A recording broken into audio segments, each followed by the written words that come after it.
What role does hard work play in our society? In becoming a successful individual at whatever pursuit or whatever passion you're pursuing. There's probably a counter narrative that I think has emerged in our country, maybe because of social media, has allowed people to kind of converge behind that and relinquish responsibility of their situations by referring to hard work as being a really, really sort of toxic thing. And I felt that more recently. I didn't see it when I was younger. Really? I mean, let's. You know what? Let's have you a gambling man? Not it depends. I mean, in life, not in the casino. But yeah, let's put a bet on that. Let's see how that works out for them. I just don't think that's going to bring them happiness. Which part? The hard work is toxic. Okay, don't do hard work then. Good luck, dummy. It's just not going to work for you. That's not going to pay out, because what's the metric of our society? It's results, right? And I don't care how, there's two great myths in our society, right?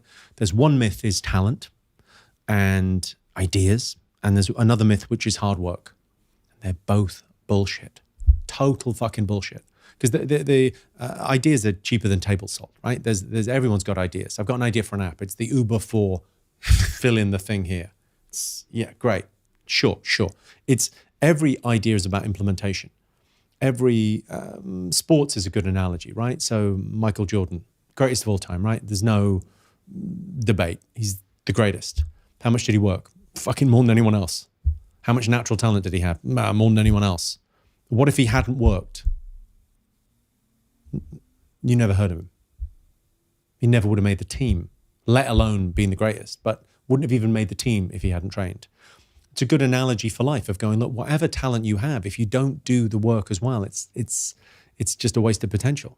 So I think it's the absolute fundamental. Now, hard work and drudgery are not the same thing, right? It's like there's a working smart and working hard, and there's a difference between the two. Like if you're working at something and it's like hard work alone won't do anything. You know, it's about what stream you're in. And I suppose the extreme example would be if you're collecting recyclable metals on a favela dump in South America, work as hard as you want. Nothing's ever you're never going to get to that level. So you work hard if you must, and you work smart if you can. If you can't, if anyone listening to this is already in a privileged position, in that, odds are Western world, doing okay, have a digital phone, you're doing better than a third of the world before you even start. Most people don't have running water. Most people don't have a flushing toilet. The world's in a fucking terrifying state. So it's that thing of going, well, work as smart as you can. Work at the thing that you're best at. I think school teaches us maybe the wrong lesson. School teaches us a lesson about mediocrity and being all-rounders. And yet we live in a world that does not reward all-rounders. Who gives a fuck about all-rounders?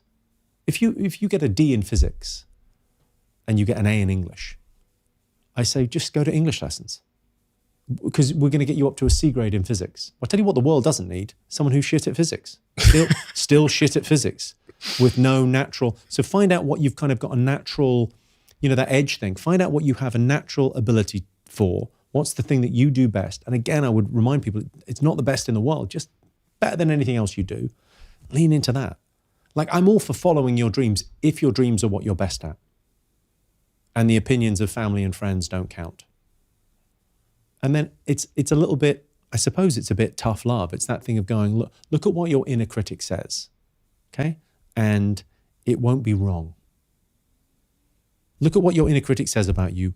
Walk back the cruelty, and you got to, okay, that's the reality. That's the starting point. That's I read fine. that in your book, and I was laying in bed. It was actually your audiobook I was listening to, and you said the thing about your inner critic, which a lot of people obviously don't want to admit, is their inner critic is usually right. And I remember sitting there thinking, no, that can't be right. Let me check this. And then I started listening to my inner critic for a couple of seconds, and I thought, no, that's right. That's right. But please expand on that idea of the inner critic. The idea of the inner critic is going, look, I went to a fancy university, right? And I think Cambridge is where imposter syndrome was built. And there's a lot of imposter syndrome in the world, right?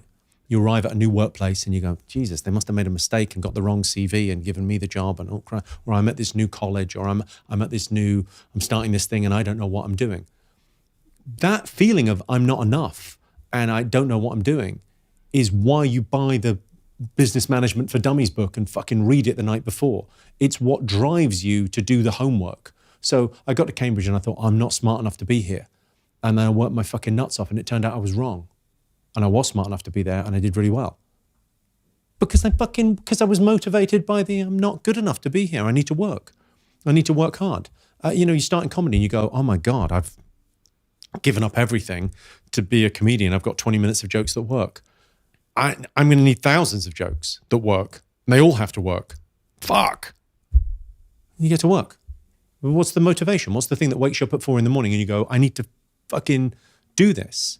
I can't rely on just being, hey, I'm just going to wisecrack. And, asking a comic to improvise an hour-long show is like asking a magician to do real magic. The work is done in the gym. By the time I get to the stage, I know it's going to be a good show. I've tried these jokes on other people. I know we're a lock. 10, 20% of the evening is about the fun that happens in that room, the messing around with the audience, the showing off, the work that I've done in the gym, the muscle memory of knowing how to make people laugh. Great. But I'm going to arrive ready. There's something really interesting in that when you're talking about the reason why you succeeded at Cambridge is because you didn't feel like you were smart enough to be there and et cetera, et cetera, et cetera. That also sounds a lot like what I described when I said the reason why I pursued money and tried to be successful was because I felt inadequate in myself, and it became this great motivator. Yeah. And there's a plus to that, and then there's this potential danger in. But are we being a bit like, that thing of giving kids too much self-esteem, giving people, not kids necessarily, because this is about life stage, right? What we're talking about here isn't about when you leave college and when you're young and when you're doing something, right? There'll be people listening to this in their 40s that are going to start a business and do something fucking exceptional with their lives. There's people in their 50s that are going to do that. There's people in their 60s. I don't believe there's like a knockoff point. People in their 70s? Yeah, fuck those people. The Delta variant dealt with them. They're gone, man. There's none left. I'm sorry. Hey, the good news is the pensions crisis is over. But that thing of like going, well, you're gonna, people do extraordinary things but they put the work in, and I think people lean into the myth of like that thing of like, oh, he's a genius.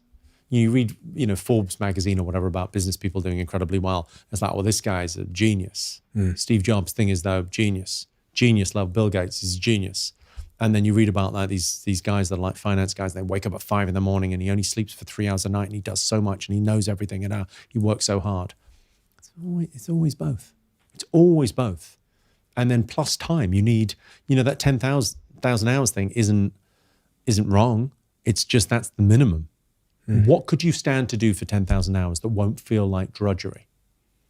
What could you stand to do now for the next 10 years of your life that won't feel like, this again? And if you're only motivated by the paycheck, it's like, well, how hard could you work? If you love the Diary of a CEO brand and you watch this channel, please do me a huge favor. Become part of the 15% of the viewers on this channel that have hit the subscribe button. It helps us tremendously, and the bigger the channel gets, the bigger the guests.